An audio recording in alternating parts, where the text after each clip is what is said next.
गुजरांवाला का थाना धुले, उसके एरिया के अंदर एक लेडीज़ कांस्टेबल के साथ जिना बिल जबर हुआ। अब जिस जिना बिल जबर एक बार नहीं, दो बार नहीं, बार बार हुआ और जो स्टेटमेंट आई है उसके मुताबिक 6 महीने तक ये चलता रहा। और ये करने वाला कौन है? जैसा कि कहते हैं कि किसी भी इलाके का एसएचओ जो है, वो थाने के अंदर जो एसएचओ होता है वो उस इलाके का मालिक होता है, और उस मालिक की जो बेगम है वो उस थाने का मुहर्रर होता है। मुहर्रर का काम होता है कि जितनी भी नफरी है उनकी ड्यूटियां लगानी कि तुम फलां टाइम फलां जगह जाओगे। अब इसी थाने के अंदर एक लेडीज़ कांस्टेबल है। अब एक दिन क्या होता है कि मुहर्रर जो है वो लेडीज़ कांस्टेबल को कहता है कि चलो हम लोग कहीं खाना खा के आते हैं। अरीना होटल जाते हैं ये, और जहाँ पर सिर्फ खाना मिलता है उसको रेस्टोरेंट कहा जाता है, और जहाँ पर सोने के लिए दूसरी मतलब रूम्स वगैरह होते हैं उसे होटल कहा जाता है। अब ये अरीना होटल में जाते हैं, जीटी रोड के ऊपर वाक़ है। वहाँ पर कमरे के अंदर स्टेटमेंट के मुताबिक ये लड़की कहती है कि मेरे साथ इन्होंने ज़्यादती की, और उसी ज़्यादती के दौरान इन्होंने एक कैमरा भी लगाया और कैमरा लगाकर वीडियो बनाई है। जैसे इन्होंने अपना जो काम था, अपनी जो हवस थी वो पूरी की, उसके बाद मुझे बताया कि अगर तुमने किसी को जाकर ये सारी बातें बताई तो मैं ये वीडियो वायरल कर दूंगा, तुम किसी को मुंह दिखाने के काबिल नहीं रहोगी। अब लड़की जो है वो कहती कि मैं डर गई, और उसके बाद ये मुझे वीडियो की बिना पर ब्लैकमेल करता था, और कई बार जो है कह लें कि ये मामला चलते रहे 6 महीने तक। एक दिन वो अपने घर आई है, उसकी माँ कहती बेटा क्या हुआ, तुम्हारी तबीयत ख़राब लग रही है।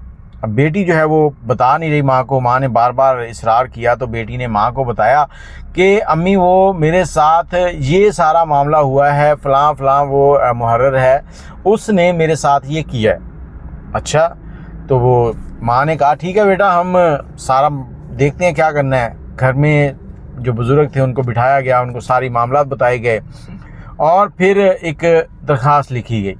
और दरख्वास्त लिखने के बाद उस दरख्वास्त को मुतलका थाने नहीं लेके जाया गया, बल्कि डीएसपी साहब के पास लेके गए।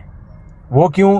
हो सकता है कि मुहर्रर ने एसएचओ को भी अपनी पट्टी में लपेट लिया हो कि ये मामला चल रहे हैं, आपने इसको इग्नोर करना है। और उसके बाद डीएसपी साहब ने इस पे ऑर्डर जारी किए, एफआईआर हो गई। एफआईआर होने के बाद जो मुहर्रर साहब थे जो कि मुल्ज़िम हैं उनको हवालात में ले गए, और उनकी तरफ से अभी तक कोई स्टेटमेंट नहीं आई। लड़की की स्टेटमेंट आप देख चुके हैं कि क्या क्या उसने कहा है। और दूसरी तरफ जो मुहर्रर साहब हैं, जिस थाने के अंदर वो उस थाने की माँ थे, आज उसी थाने के सलाखों के पीछे हैं और केस चलेंगे। अब ये जो मामला है ना कि मेरे साथ जिना हो गया, मेरे साथ ज़्यादती हो गई, ये कोई आसान काम नहीं है जाके बताना, और ये बहुत से लोगों ने इसके फ़ायदे उठाए हैं। और यहाँ पर मैं ये बताता चलूँ कि ना तो लेडीज़ कांस्टेबल मेरी जानने वाली है, ना ही वो मुहर्रर साहब। यहाँ पर मैं एक बात करना चाहूँगा कि कुछ चीज़ों को हमारे मुल्क के अंदर बेहतर तरीके से देखा ही नहीं जाता।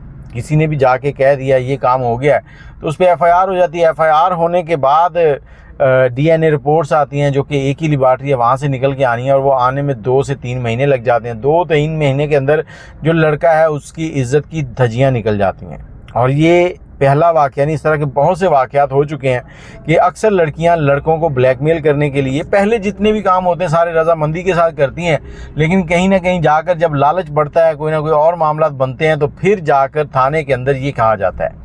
अब थाने के अंदर जाकर ये कहना कि मेरे साथ ज़्यादती हो गई है, तो ये बड़ी हिम्मत की बात है और बड़ा दिल गुर्दा रख के कहना पड़ता है, क्योंकि थाने के अंदर जब आप पहुंचते हैं तो वहाँ पर एसएचओ तफ्तीशी वो इस तरह के सवाल करते हैं कि मैं कहता हूँ कि एक शरीफ औरत जो है ना वो वहीं खुदकुशी कर ले। क्या सवाल होते हैं? बीबी तुम्हारे हाथ बांधे थे, तुम्हें उल्टा लिटाया था, तुम्हें सीधा लिटाया था, धक्का कैसे लगाया था, क्या किया था, क्या नहीं किया था। माजरत के साथ मैं माफ़ी चाहता हूँ आप लोगों से, लेकिन हमारे माशरे के अंदर ये चीज़ें बहुत ज़्यादा हैं। तफ्तीश करने का जो अंदाज़ है वो बहुत गलत है, और जो असली हकीकी ज़्यादती जिन लोगों के साथ हो जाती है वो थोड़ी सी भी अगर शर्म और ये कह लें कि इज़्ज़त रखते हैं ना, तो वो कभी भी इन चीज़ों की तरफ नहीं आते, थाने की तरफ जाते ही नहीं है।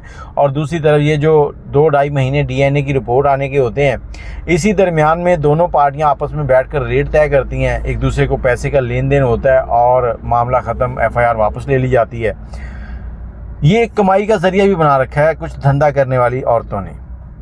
बाकी इस कहानी की सच्चाई जो है वो जब अदालत जाके उस मुल्ज़िम को मुजरिम साबित करेगी या फिर वो मुल्ज़िम से बाइज़्ज़त बरी हो जाएगा तो फिर पता चलेगा। लेकिन फ़िलहाल 31 मार्च को ये FIR लॉन्च हुई है। जो उसी थाने के अंदर बैठकर ड्यूटियाँ लगाता था, उसी थाने के हवालात की सलाखों के पीछे खड़ा था। अपनी राय ज़रूर दीजिएगा। और इन चीज़ों को देखते हुए कोई माँ बाप कैसे अपनी बेटी को पुलिस की नौकरी के लिए भेज सकते हैं, और पुलिस वाली के साथ ही ज़्यादती हो गई, ये भी एक सवालिया निशान है।